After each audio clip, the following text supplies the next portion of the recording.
got a bidet!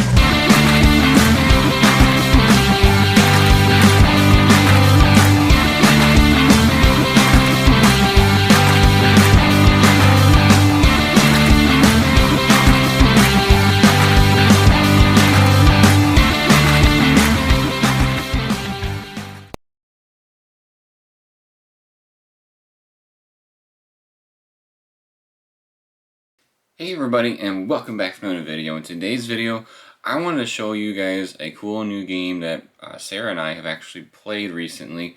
I got this for my birthday last month from my friends Jen and Cameron. It's a really cool game. You can actually mesh different versions of the games together. And the games that I'm talking about is called Something Wild. So let's dive right into this so we can get started. Alright, so if you're not familiar with Something Wild, I also have a third one here, which is going to be like the mock cards that I'm going to show you how this game actually works. But Something Wild is a game made by Funko Pop. You can kind of see on the back there, you know, you can get 3 of a kind, different colors of course, or runs, which are very popular in Rummy. And then there's like this cool figure that you get to see in every box. You know, that's the piece that like really gravitates people to it. Is you go, oh, a figure, you know? And it's a cool one too. And you know, if you collect pops, it's a mini pop figure. So let's go ahead and let's start talking about the game. Let's talk about, you know, the setup and also how it actually works. So the setup of this game is that each player is going to start with 3 cards. And those cards are the cards that have the Something Wild on the back. And they kind of look like these cards. And so each player has 3 of those cards. The stack will be in the middle, the stack. And there's also a stack where the back of the card looks kind of like this. And then the front of the cards look like this. And this is known as the power-up card. So you flip one power-up card over, and that's the power-up basically for the current situation. And what that means is, so each of these power-ups has a color associated with it. So if you play a card with that same color, then you get the figure, so to speak. And if you have the figure, that means on your turn you can activate powers, 1 power per turn. If you have the figure itself and it's like the first round or so, where nobody's actually scored, quote unquote, we'll talk about that in a minute, then the only power-up that you can use is the one that's face up in play, like that's in the center of play, not in front of you. The way that you, quote-unquote, win the game is that you have to get 3 power-ups. So then the question is, how do you get power-ups? Well, you actually obtain the power-ups by doing a couple of different things. That's what we talked about. You can get the run, or you can get 3 of a kind, and they have to be played in front of you.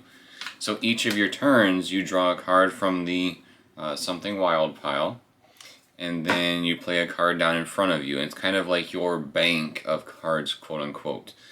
You can only have 5 at a time, so you know, if you have 5, you have to make some strategic decisions on which one you want to get rid of to play a new card. Also, if you play a card like this, where it has a little question mark figure there, usually it's the cards that are reminiscent of the figure itself that comes with the game. You see how they're both Freddy? If you play that card, you automatically get to take the figure, whether it's the same color as the power-up or not. Also, like let's say you get the figure, and then somebody else that you're playing with plays a card that matches the color of the current power-up, or they play a card that has the figure on it, they get to steal the figure from you. So the figure actually, jumps around quite a bit. Another thing, so once you actually start getting some of these power-ups from, the run or the 3 of the same number with different color, so you'll take the current power-up and then you'll flip over a new one. And so now, if you hold the figure, you could do the power-up that you won, or you can do the one that is face-up in play. if somebody else has the figure, they can only do the same thing for themselves. They cannot use other players' power-ups, for example. You can only use your power-ups that you've earned or the one that's in play. And the way that the game ends is that you have to have 3 power-ups. So the first 1 to 3 power-ups wins the game. The last little thing that I want to mention is that there is a card limit for your hand. So if you have more than 5 cards, you must discard a card. So also, let's just get a couple examples of what these power-ups could be. So when you get the deck of power-ups, they kind of look like this. Like they have different images and whatnot. But you do, in the rule book, see what each of those means. So for example, we just take a random one. We have this guy. It means if you have any 3 green cards or 3 blue cards in play, you may score with them. So we were talking about how you need to have a run or a 3 different numbers but different colors as well.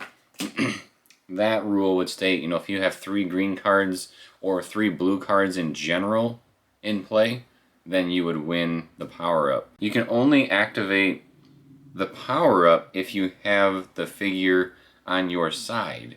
So if you don't have this figure, you can't follow that rule if it's the one currently flipped up. You have to have the figure on your side with that card up, activate it, and then have 3 cards in front of you. So it does create a little bit of a strategy involved with that. If you win the round and you get that power-up card, then you can use that power-up when having the figure anytime you want on your turn. So that's pretty deadly in my opinion, simply because then you can just have any of those blue cards or any of those green cards. You don't even have to worry about runs or matching numbers, so it can get pretty exciting. The last thing that I want to mention about the game in general is I had said, these games can be mixed together. So something wild, there's tons of different licenses and properties that you can get. Obviously, I just showed you of the 2 Star Wars ones. We've been working with the Five Nights at Freddy's version. There's also Disney versions. I don't remember all the different ones that are out there, but there's probably at least 7 or 8 different ones currently. But what you can do is they all have different power-up cards. And so you can have 2 different stacks of the power-up cards, and basically you just play with 2 of them at a time, as far as I know. I've never done it yet, but I can just kind of say, when you combine 2 or more something wild games to play with more figures and powers, when combining, you'll have 1 power pile for each figure, but you'll shuffle all the cards together, the character cards. So there'll be 2 separate piles of these. You'll have 2 characters. This is if you're shuffling 2 decks together. And then these types of cards all get shuffled together. So you'll have a little bit of cleanup at the end of the game if you want to re-separate your piles. But I'm sure that style of play can get pretty crazy too, simply because, you could have 2 different colors going on with this. So yeah, that is how Something Wild works. Alright everybody, that about wraps it up for us today. Again, we took a look at the Something Wild card game. It also comes with a little figure there by Funko Pop. It is a very, very cool and interesting game. I'm sure there's so many different strategies that can be involved, especially with the different power-up cards and crossing them between each other.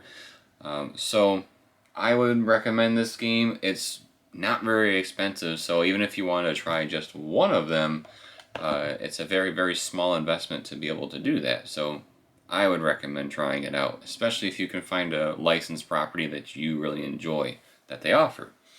If you enjoyed this video, please consider subscribing if you haven't already. Drop us a like if you like this video, and drop us a comment letting us know if you've played this game before and what are your thoughts on the game.